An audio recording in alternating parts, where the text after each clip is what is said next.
தானியேலை போல கர்த்தரையே நோக்கி அவரை மாத்திரம் நம்பி அவரை நோக்கி விண்ணப்பம் பண்ணுகின்ற பொழுது ஆண்டவர் உன்னுடைய சூழ்நிலையிலே பலத்த அற்புதங்களை செய்கிறார். அது மாத்திரமல்ல, தேசத்தின் சூழ்நிலையே மாற்றி போடுகிறார்.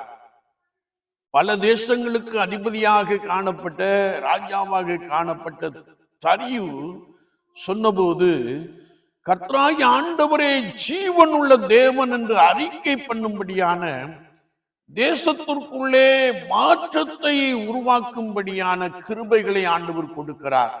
நீங்கள் தானியேலின் தெய்வத்திற்கு முன்பதாக நடுங்குங்கள், பயந்துருங்கள் என்று சொல்லுகிற ஒரு வார்த்தையை நாம் மிக தெளிவாக அறிந்து கொள்ள முடியும். அப்படி என்றால், ஒரு மனிதனுடைய விண்ணப்பத்தினாலே, ஒரு மனிதனுடைய விசுவாசமுள்ள ஜெபத்தினாலே தேசத்தின் சூழ்நிலைகளை